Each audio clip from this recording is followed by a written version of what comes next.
Bonjour et bienvenue sur Génération Afrique. Génération Afrique a pour but de changer les mentalités afro-caribéennes ainsi que d'informer. Nous sommes dans la rubrique Congo-Brazzaville avec notre invité, M. Bernard Pangui. Donc, M. Bernard Pangui, bonjour.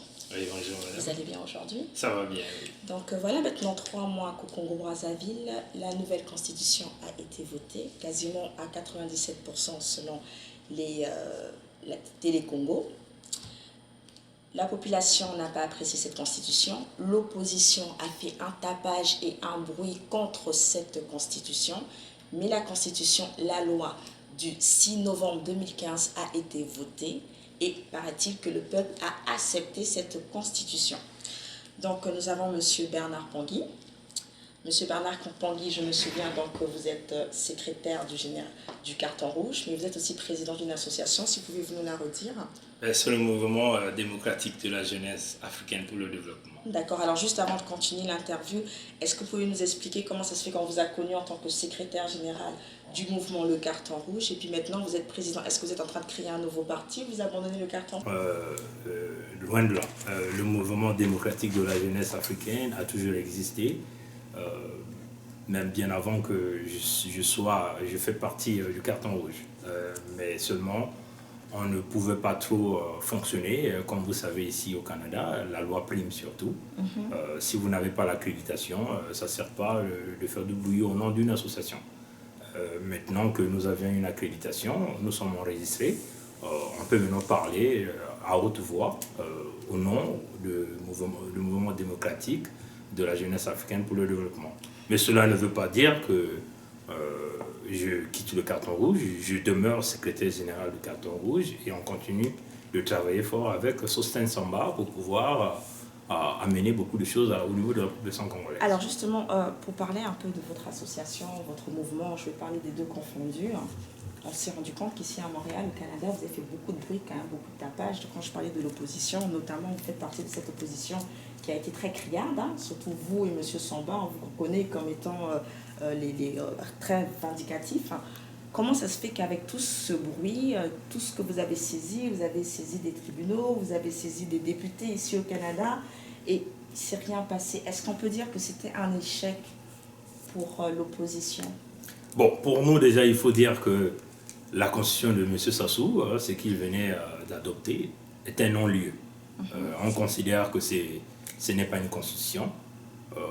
Jusqu'à aujourd'hui, nous tenons en considération la constitution du 20 janvier 2002. Et d'ailleurs, on a vu tous sur tous les médias internationaux ce qui s'est passé à Brazzaville. Vous avez vu le taux d'abstention, combien de fois les Congolais ont démontré leur mécontentement. Malheureusement, comme vous le savez, hein, le système PCT est habitué dans la fraude et dans la tricherie.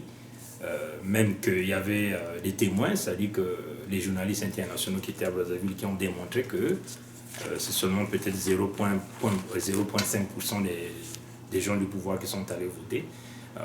Mais nous considérons que...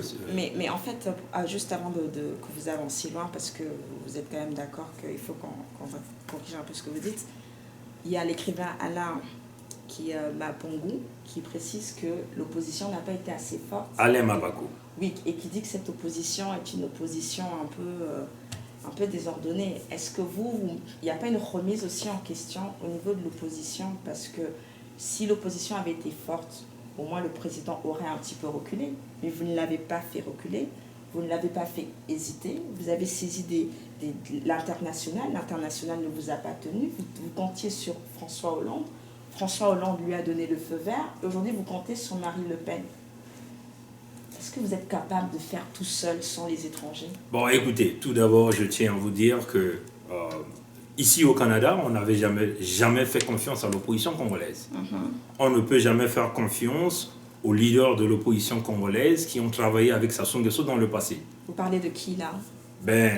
Tous les leaders de l'opposition au Congo. Si nous voyons Mathias Nzan, il fut ministre des Finances de Sassou Nguesso. Oui. Mathias Nzan avait la charge d'acheter les armes de Sassou Nguesso pendant son coup d'État de 1997.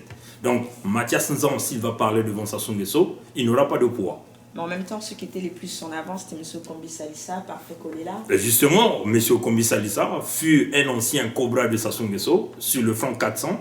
Aujourd'hui, Okombi Salissa a travaillé dans le gouvernement de Sassou Nguesso pendant plus de 15 ans. Donc, Okombi ne peut pas être crédible.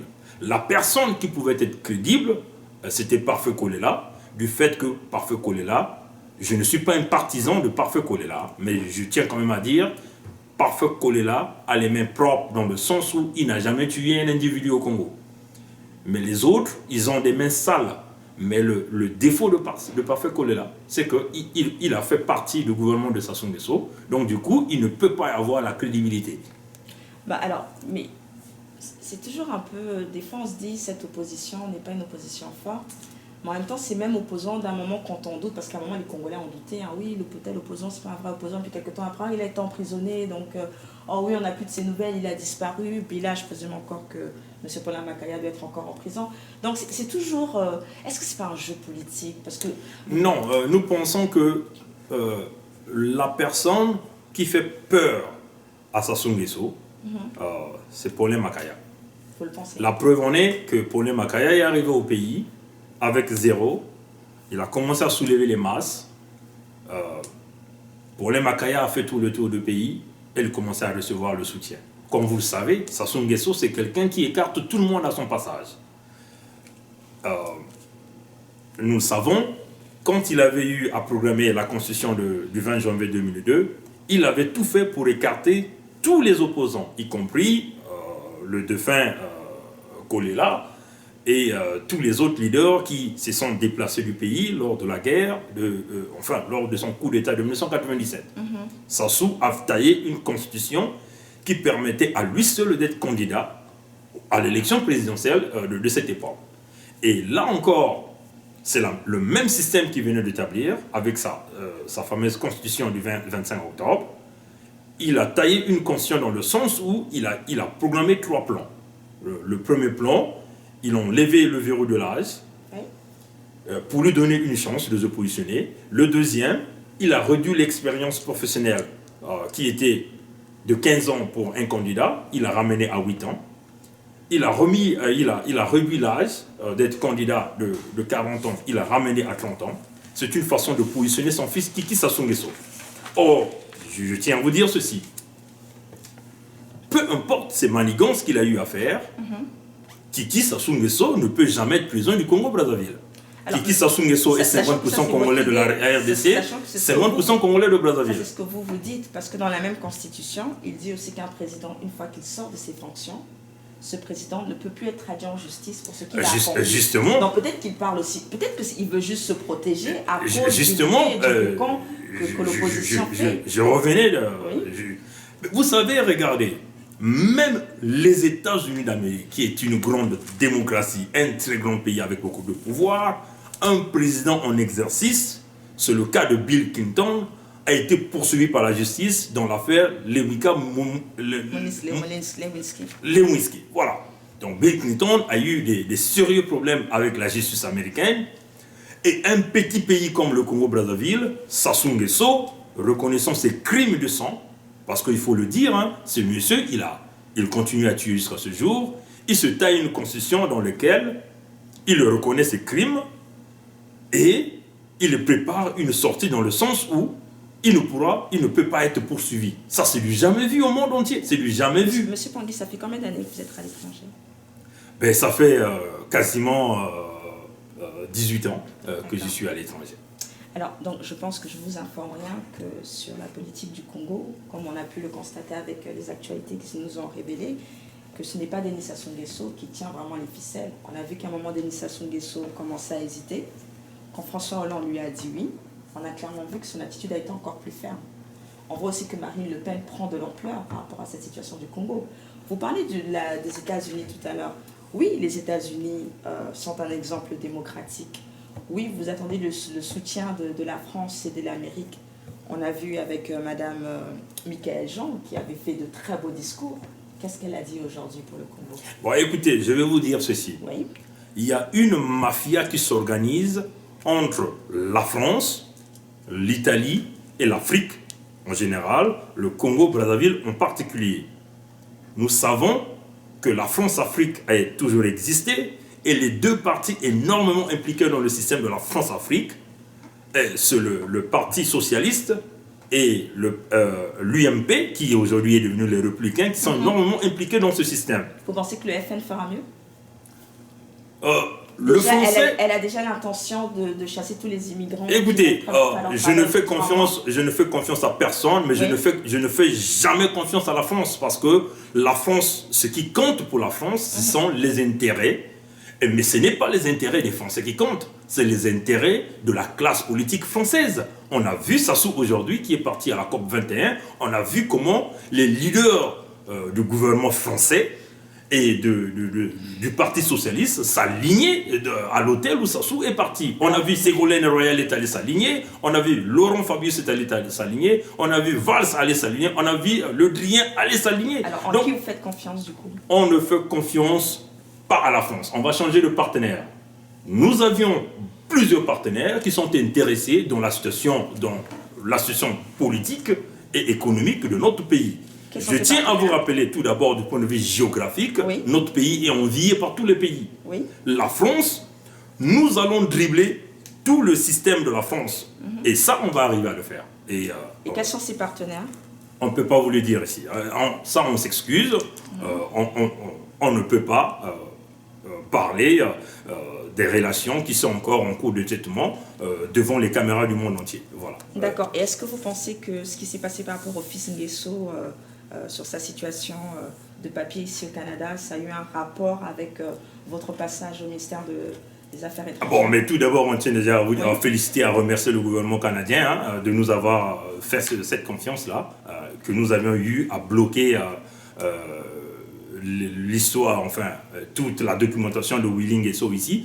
Là, nous allons entreprendre une action en justice, nous allons récupérer la maison qui se retrouve au Mont-Royal, on va le récupérer, on va le faire, on va transformer cette maison comme étant la maison Congo. Il y aura des activités culturelles qu'on va vouloir organiser dans cette maison. Monsieur et on va arriver à le faire. Vous le dites sur quelle base? Écoutez, cette maison, ça s'est prouvé ici au Canada, ça a été acheté avec de l'argent pillé du Congo, avec l'argent du patrimoine congolais. Cette maison, c'est un bien de l'État congolais et ça va être récupéré par les Congolais. Donc vous pensez que tous les biens mal acquis que la France a récupérés, elle a rendu ça au peuple congolais? Bon, quand on vous dit, en ce qui concerne la France, nous, on ne fait jamais confiance à la France, on ne fera jamais confiance à la France. Le Canada... Vous devez comprendre du point de vue politique, le Canada est totalement différent de la France. Le Canada n'est pas trop impliqué dans les histoires de corruption de France-Afrique ou les mallettes d'argent qui partent des paysans africains pour les dirigeants canadiens. Le Canada ne fait jamais ça et le Canada a une autre direction. Et d'ailleurs, nous regrettons du fait que Michaël Jean, qui a des principes canadiens, change de direction. Mais nous comprenons pourquoi elle a changé de direction. Premièrement, c'est François Hollande qui avait soutenu sa candidature à Dakar. Deuxièmement, l'organisation de la francophonie dépend des donateurs. Sassou Nguesso, c'est quelqu'un qui donne tout ce qu'il a pour le Congo pour pouvoir se maintenir au pouvoir. Donc Sassou Nguesso est un grand donateur pour la francophonie. Voilà pourquoi nous voyons aujourd'hui Michaël Jean changer le discours à cause de l'argent de l'Afrique, de l'argent sale pour financer cette organisation. Et d'ailleurs, nous attendons Michaël Jean ici au Canada, parce qu'il y a des bruits qui courent que le Canada pourrait organiser le prochain sommet de la francophonie. Nous attendons Michaël Jean ici au Canada. Nous allons demander à la rencontrer et on va énormément discuter de ça. Est-ce que vous ne pensez pas que c'est le temps de changer de sujet tout simplement? La Constitution elle est passée depuis 3 mois. Le monde entier s'intéresse à la série Dash, puis vous êtes toujours sur Sassou Nguesso. Non, mais on vous dit ceci. Oui. Dites-le surtout à ceux qui nous suivent parce que... Oui. Sassou Nguesso, ne pensez pas que Sassou Nguesso a gagné, tout ce combat. C'est peut-être une petite bataille que nous avons perdue, mais Sassou Nguesso, il va partir. Il va partir par tous les moyens. D'ailleurs, vous avez vu, par exemple, les répressions qu'il est en train de faire au niveau de l'opposition au Congo. Tous ceux qui parlent, tous ceux qui disent quelque chose sont muselés au Congo. Le cas, par exemple, de ce jeune Loïc qui venait d'être froidement abattu à Dolisie, parce que ce jeune a énormément résisté à des fournitures scolaires que Denis Sassou Nguesso Christian voulait présenter aux élèves avec son effigie. Nous ne condamnons pas l'action qui consiste à vouloir donner aux élèves congolais, mais quand on veut vouloir donner avec l'effigie de l'individu, c'est une propagande et on ne peut jamais accepter. Le gouvernement congolais, d'une manière générale, nous considérons que le gouvernement congolais n'est pas un gouvernement légitime du fait que Sassou Nguesso est en train de foncer droit. Pour nous, ce n'est pas un gouvernement légitime. Et d'ailleurs, le ministre, son ministre, M. Adada, va venir ici, à l'OIF, ici, pour vouloir chercher des permis pour l'aviation civile. Nous l'attendons de pied ferme ici au Canada. D'accord. Alors pour revenir un peu sur cette constitution, donc le président de la République ne souhaite pas être traduit en justice après l'exercice de ses fonctions. Est-ce que vous ne pensez pas que c'est une façon aussi indirecte de dire qu'il a un peu peur finalement, qu'il sait qu'il s'est passé des choses difficiles et qu'il aimerait avoir une retraite tranquille? Mais vous savez... juste avant, toujours pour finir avec cette constitution, il parle aussi d'un premier ministre qui pourrait gérer le gouvernement. Donc c'est peut-être une façon pour lui de doucement se retirer de l'emprise du pouvoir, puis laisser cette place au premier ministre. Mais non, mais vous ne connaissez pas Sassou Nguesso. Hein. Vous le connaissez Sassou Nguesso, vous le connaissez? je le connais par toute lecture que j'ai eu à faire, oui. toute la documentation que j'ai eu à faire. Sassou Nguesso, même dans sa fameuse constitution, dit qu'il va nommer un premier ministre, mais entre-temps, il va occuper les fonctions de président de la République et le ministère de la Défense. Pourquoi Sassou Nguesso veut accumuler ces fonctions? Ça fait partie de ses stratégies. Il est venu avec une constitution.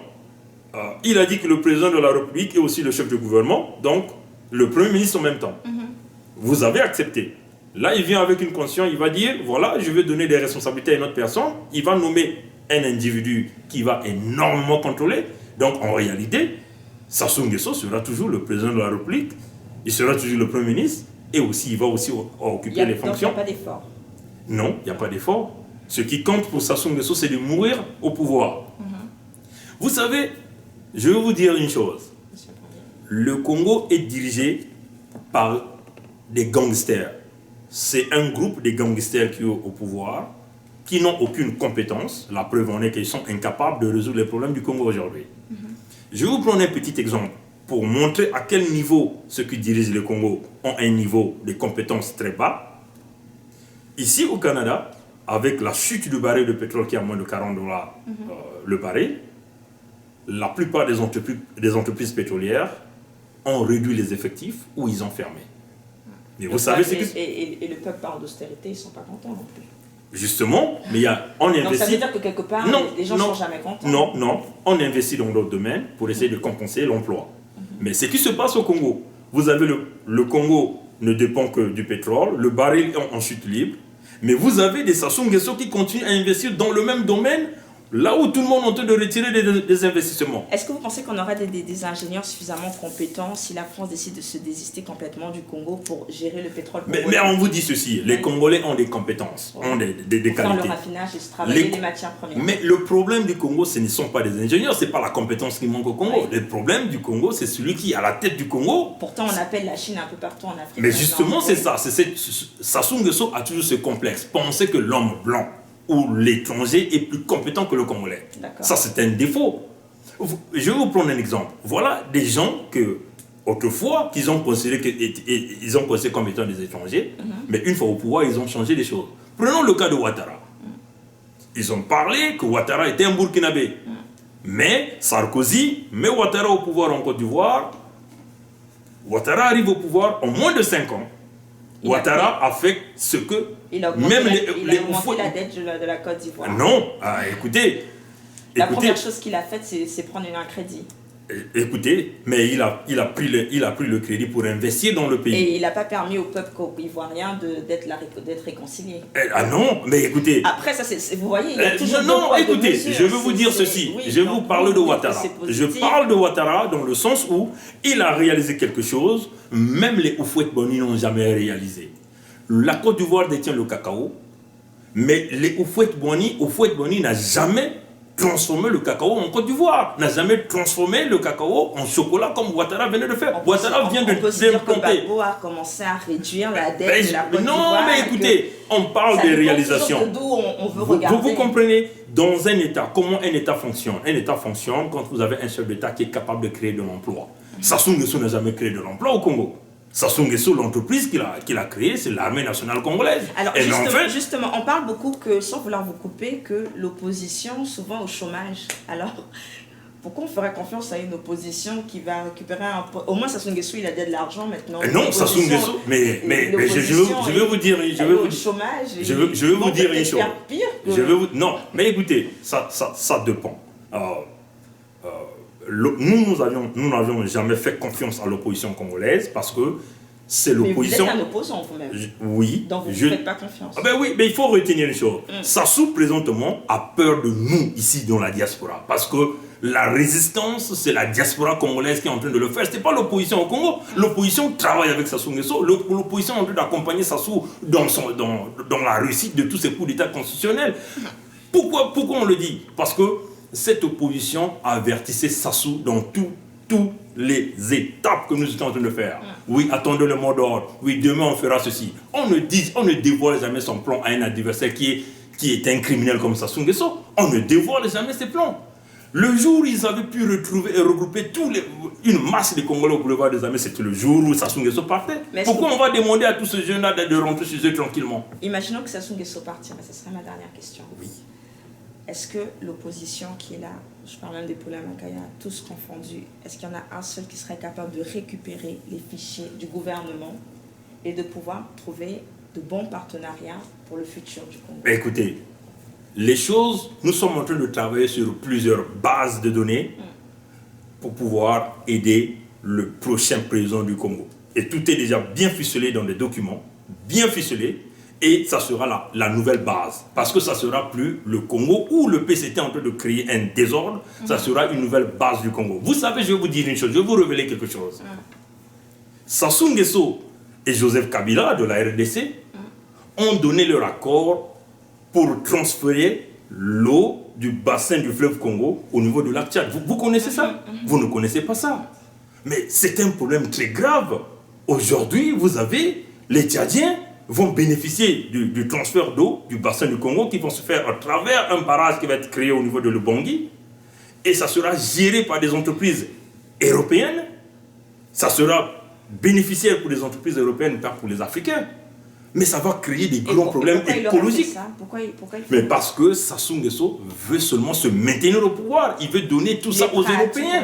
Vous comprenez ça? Mais c'est un grand problème que les Congolais ne connaissent pas. D'ailleurs, nous invitons tous les intellectuels africains et tous les intellectuels au niveau des pays où les populations dépendent de l'eau du bassin du fleuve Congo, de nous contacter pour que nous puissions faire un blocus à ce projet. Parce qu'on ne peut pas permettre que l'eau du bassin du fleuve Congo puisse être transférée au niveau de lac Tchad.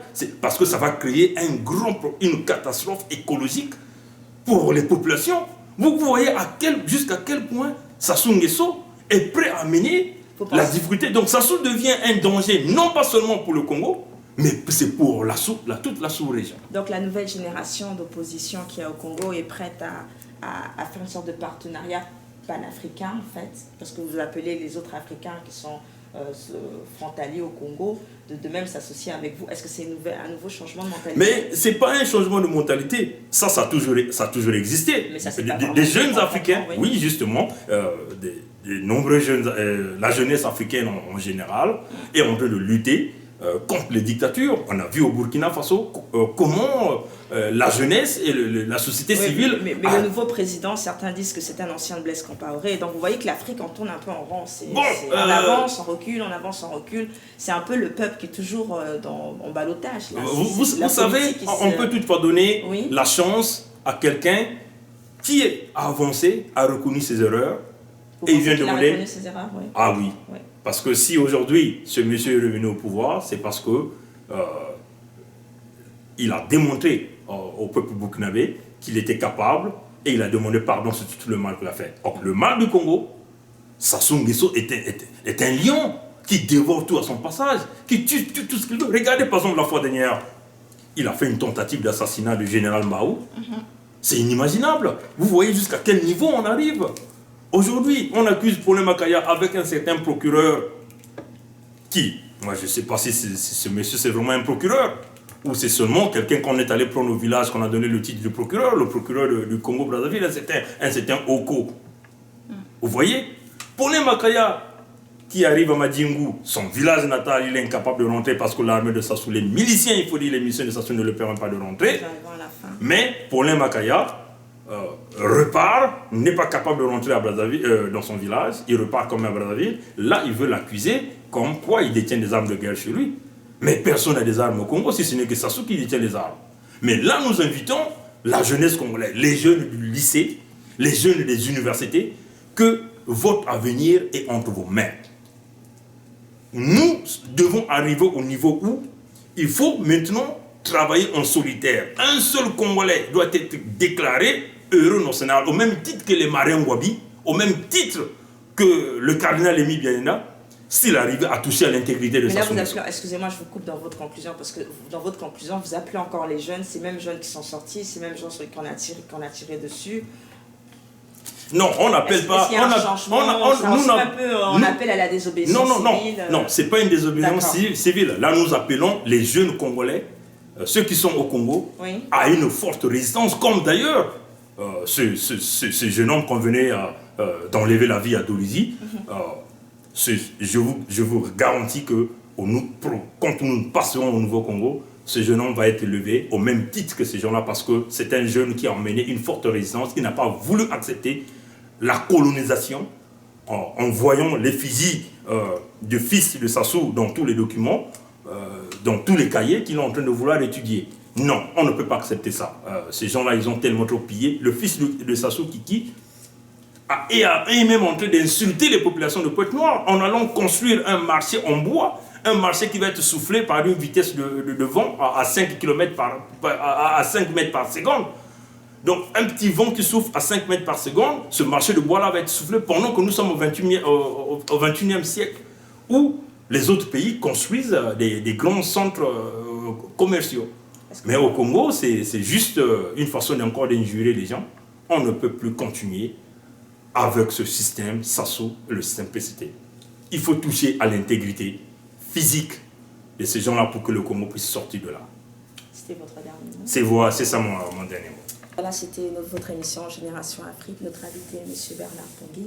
Donc, merci M. Bernard Pongui. Donc, sollicitations pour la jeunesse congolaise. Soyez mobilisés selon les dires de M. Bernard Pongui.